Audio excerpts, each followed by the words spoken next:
Hello दोस्तों, स्वागत है आपका मेरे चैनल पर। तो जैसे कि आपको पता है, मैं आया हुआ हूँ थाईलैंड ट्रिप पे। उसकी स्टार्टिंग मैंने करी थी अपना साइट सीइंग से और अपना फैंटेसी आइलैंड। तो बाद में मैं जब रात में बंगला रोड के वहाँ पर घूम रहा था, वहाँ पर मैंने डिसाइड किया कि नेक्स्ट डे पे फीफी आइलैंड टूर किया जाए। वहाँ पे काफ़ी ज़्यादा ट्रैवल एजेंट बैठे रहते हैं। आप वहाँ पर किसी भी एजेंट से बात करेंगे तो वेरिएबल रहेगा सबका प्राइस। फिर मैंने जब थोड़ी इधर उधर गया और 3-4 को मैंने प्राइस वगैरह पता किया, तो मेरे को पता लगा कि बेस्ट डील मेरे को मिली 3000 बात की, जो कि थी 2 लोगों के हिसाब से। फिर वहाँ पे मेरे को आइटनरी वगैरह दी उन्होंने, जिसकी मैंने फ़ोटो आपको अपलोड करके दिखा दी है। आपका मन हो तो उसको पॉज करके आप देख सकते हैं। इनका ये रहता है कि ये सुबह आपको अप्रॉक्सीमेटली 8 बजे पिक करेंगे आपके होटल से, और फिर वापस आपके होटल में ड्रॉप करेंगे।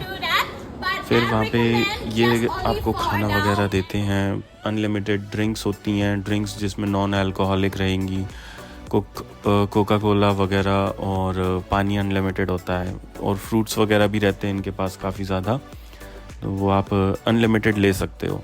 फिर बाद में ये जो टूर था, ये स्पीड बोट टूर है। तो स्पीड बोट टूर में क्या रहता है, आपको मेन जो लैंड है इनका फुकेत का, वो फीफी आइलैंड से 1 घंटा दूर रहता है। हमारी तो जो स्पीड बोट थी वो 3 इंजन वाली थी। अगर 2 इंजन वाली होती तो उसमें थोड़ा टाइम लगेगा। आप इंस्ट्रक्शंस सुनिए अभी इसकी जो ये बताएंगे। तो पूरा ट्रिप हमारा ऐसे ही रहा था, इंटरेस्टिंग काफ़ी ज़्यादा।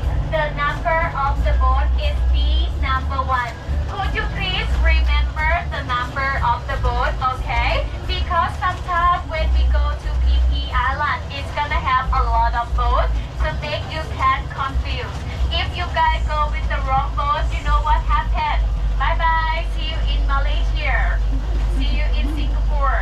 That's right, everybody. Remember the number of it. So everyone, today I'm not come alone. I have the people to recommend for you, everybody. First of all, clap your hand for our 16th happy birthday. This is Mr. Bao. Yes, he is our sexy captain today, not the same captain of the Titanic boat. Don't worry, okay? And we're gonna have 2 boat boys together on board, everybody.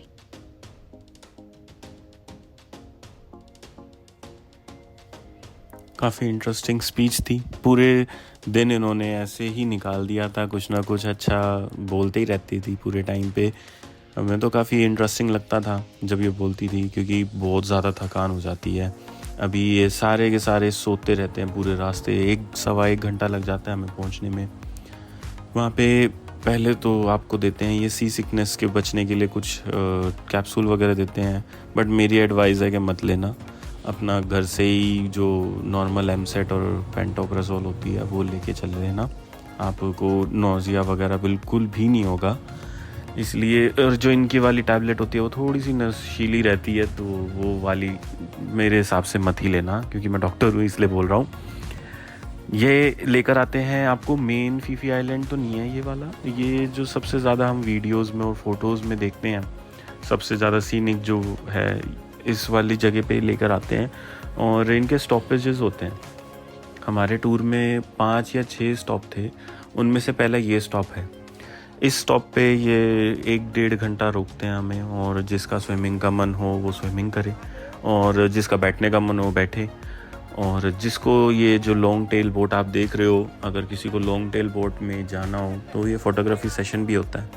कुछ इधर उधर भी लेके जाते हैं केव वगैरह में, but मेरा तो कभी ऐसा मन नहीं था, क्योंकि इनकी केव्स में बैट वगैरह होती हैं जो रेबीज़ वगैरह कर देती हैं। इसलिए एडवाइजेबल नहीं है कि आप जाएं इसमें, क्योंकि काफ़ी ज़्यादा बीमारियां लोगों को इसी वजह से होती हैं ट्रिप के बाद, कि वो एडवेंचर कुछ ज़्यादा ही कर लेते हैं, और हमें कभी आदत होती नहीं है इतने एडवेंचर की, तो उसके बाद बीमारी लगना तो लाजमी है। मेरी एडवाइस यही है कि आप बैठें आराम से और रिलैक्स करें। अगर हाँ स्विमिंग आपको आती है तो स्विमिंग करें। हाँ, ये लाइफ जैकेट आपको फ्री ऑफ कॉस्ट देते हैं, तो प्लीज़ अगर आपको स्विमिंग नहीं आती लाइफ जैकेट ले लेना, क्योंकि यहाँ पे मेनली फॉरेनर्स ही थे और वो काफ़ी ज़्यादा अच्छे से स्विमिंग जानते हैं। तो प्लीज़ उनके बहकावे में आके खुद बिना लाइफ जैकेट के मत कूद जाएं। अगर आप बहुत ही ट्रेंड स्विमर हैं तो गो फॉर इट, बट लेकिन हाँ बिना लाइफ जैकेट के मत जाना है। और यहाँ पे आप देख रहे हो कई सारे लोग लाइफ जैकेट के साथ ही जा रहे हैं। और आप अपना अगर हो सके तो GoPro वगैरह लेके जा सकते हो। यहाँ पे काफ़ी ज़्यादा फ़ोटोज़ आप क्लिक कर सकते हो क्योंकि वो वाटरप्रूफ रहता है। अगर आप फ़ोन लेके जा रहे हो तो एक आपको पाउच मिल जाते हैं जो वाटरप्रूफ ही रहते हैं, बट फ़ोन तो बहुत ज़्यादा एक्सपेंसिव होते हैं और उसकी कोई गारंटी भी नहीं है, तो आप उनको मत ही लेके जाना। कोई एक वैसा ही प्रोफेशनल कैमरा ले लेना, जो एक्शन कैमराज होते हैं बहुत सारे मिलते हैं अगर आपको फ़ोटोग्राफी का शौक़ है। हमें यहाँ पर 1-1.25 घंटा हो गया था और पता भी नहीं लगा था कि कैसे हो गया था। धूप बहुत ज़्यादा थी उस दिन, मतलब इतनी ज़्यादा लगी तो नहीं थी, बट लेकिन हाँ धूप काफ़ी ज़्यादा थी। जैसे ही बोट मूविंग मोशन में होती थी तो जो समंदर की हवा होती थी इसलिए ज़्यादा हमें धूप वगैरह लगती नहीं थी। बट अगर आप एक जगह स्थिर खड़े रहेंगे और वहाँ पे ज़्यादा हवा नहीं है तो हाँ काफ़ी ज़्यादा बहुत गर्म लगता था उस टाइम पे, और स्वेटिंग बहुत ज़्यादा रहती थी। सब लोगों ने अपना स्विमिंग करी, एंजॉय किया। हम तो अपना खड़े होके आराम से कोक वगैरह पी रहे थे, पानी पी रहे थे। एक हैबिट बहुत अच्छी है थाईलैंड में कि वो आपको जो भी ड्रिंक देते हैं, पानी हो, अल्कोहलिक हो, नॉन अल्कोहलिक हो, वो उसके साथ आपको स्ट्रॉ ज़रूर देते हैं। तो चाहे आप सिंपल पानी क्यों ना पिएं, वो आपको काफ़ी ज़्यादा मतलब एक तरह से ड्रिंक ही लगेगा। बहुत अच्छा लगता है उस टाइम पे। ये लॉन्ग टेल बोट वगैरह का मेनली वही प्रेफर करते हैं जो न्यूली वेड कपल्स होते हैं या फिर जिनको प्री वेडिंग शूट वगैरह करनी होती है, वो इसे प्रेफर करते हैं। और कुछ 9,000 बात तक का टूर हो जाता है इनका। है एक्सपीरियंस है, काफ़ी महंगा है, बट लेकिन वर्थ इट नहीं है, क्योंकि आप 1-1.25 घंटे के लिए 9,000 बात लगा रहे हो और ये पूरे दिन का टूर 3,000 बात का है। मेरे हिसाब से डाइव ही मारो या फिर अपना इनको बैठ के देखते रहो। व्यू एंजॉय करना काफ़ी ज़्यादा इंपॉर्टेंट है, क्योंकि कैमरा में इतना ज़्यादा अच्छे से आपको दिख नहीं पा रहा होगा, बट हाँ ये कैमरे में भी काफ़ी खूबसूरत है, बट लेकिन रियल लाइफ में मैं बता नहीं सकता, ये बहुत ही ज़्यादा सुंदर था। अभी ये मंकी आइलैंड भी लेके जाते हैं, बट ये दूर से ही दिखाते हैं, ये बंदर हैं, ये ऐसे हैं। अब हमें क्या, दिल्ली वालों को तो बंदर आए दिन छत पे दिखते हैं, पर इन फॉरेनर्स को तो ये भी ज़ू में ही दिखता है, तो इसलिए ये काफ़ी ज़्यादा एक्साइटेड रहते हैं मंकी आइलैंड। पर लेकिन ये बोट पास में नहीं लेके जाते हैं, क्योंकि वहाँ के मंकी काफ़ी ज़्यादा कहते हैं कि अग्रेसिव है, इसलिए ये दूर से ही दिखाते हैं। फिर ये मेन फीफी आइलैंड में लेके आते हैं। यहाँ पे काफ़ी सारे होटल्स हैं। अगर आप स्टे करना चाहते हैं 1 रात के लिए, 2 रात के लिए, तो आप यहाँ पे रुक सकते हैं। बट लेकिन हमारे टूर में तो बस एक विज़िट थी, तो ये फीफी आइलैंड में एक पॉइंट पे ड्रॉप करते हैं, फिर बहुत लंबा चल के आपको दूसरे पॉइंट पे ये पिक करेंगे। और ये जो आप सामने ही देख रहे हैं, यही डायरेक्ट हमारा होटल था, वो रेस्टोरेंट था जहाँ पे आप फ्री बफे हमारा इंक्लूडेड था। बट लेकिन इसमें कोई भी वेजिटेरियन ऑप्शन नहीं था। मैं प्योर वेजिटेरियन हूँ, मेरे को कुछ भी यहाँ पे खाने का दिखा नहीं था। और आप इनके रेस्टोरेंट में खड़े भी नहीं हो सकते हो, क्योंकि मैंने आपको फर्स्ट व्लॉग में बताया था कि इनकी फ़िश ऑयल की स्मेल बहुत ही ज़्यादा पंजेंट होती है, तो वो टॉलरेटेबल नहीं होती। जो आदमी को नॉनवेज ही नहीं पसंद और फिर बाद में ये फ़िश ऑयल की स्मेल, तो काफ़ी ज़्यादा नौजिया हो जाता है इस चीज़ से। बट हाँ, जो बोट का नौजिया था, वो जो सी सिकनेस थी, वो स्टार्टिंग में ही रहती है। बट आप बोट के जो पीछे वाले एंड हैं, अगर आप उस पर बैठेंगे तो उस पर जो आपको पानी की थपकियाँ होती हैं वो बहुत कम लगती हैं एज़ कम्पेयर टू आगे या कोई भी जगह पे। तो आप कोशिश करिए कि बिल्कुल पीछे की साइड जाके बैठ जाएं, क्योंकि उसमें आपको सबसे कम झटके लगेंगे। और फिर जब झटके कम लगेंगे तो आपको उल्टी जैसा मन बिल्कुल भी नहीं होगा। मेरे को तो बिल्कुल भी नहीं हुआ था उल्टा, मैं तो अपना सोता हुआ गया था। और हाँ, एक पॉइंट ज़रूर ध्यान रखना, आप फीफी आइलैंड टूर से पहले एक क्रॉक्स ज़रूर ले लेना, शूज़ मत लेके जाना। वहाँ पे आपको समंदर में भी कई बार उतारेंगे, तो पानी, और आप अपनी बोट पे अपने शूज़ लेके चढ़ ही नहीं सकते हो, आपको बिना शूज़ के नंगे पैर ही रहना पड़ेगा थ्रू आउट। तो मैंने तो पता नहीं कैसे लकीली एक क्रॉक्स ले लिए थे, एक पेयर, मैं आपको बाद में दिखाऊंगा शॉपिंग में जो जो मैंने चीज़ें ली हैं। तो आप पहले ही उसको ले लेना एक रात पहले, और फिर बाद में मॉर्निंग में ले जाना। ये मत सोचना कि सुबह ले लेंगे, क्योंकि वहाँ पे सुबह कोई शॉप नहीं खुलती हैं और ये टूर स्टार्ट हो जाता है 8 बजे करीब। हमें तो टूर वालों ने मना ही कर दिया था कि कोई सीट ही नहीं है, आपको परसों मिलेगा ये वो। बट लेकिन जैसे तैसे आप आगे पीछे जाएंगे तो आपको और ऑप्शन देखने को मिलेंगे।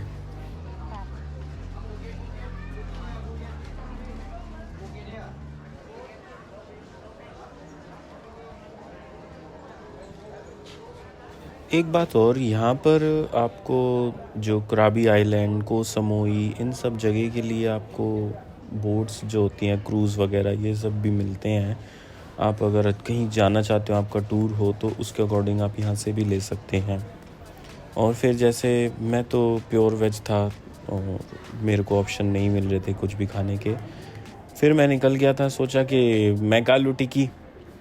भाई यहाँ पे गए तो मैकालू टिक्की तो कुछ नहीं, पर सारा non veg, full on. Burger King पर एक बर्गर मिला भी, प्लांट बेस्ड था, बट लेकिन पता चल गया था कि वो फ़िश ऑयल में बना हुआ है।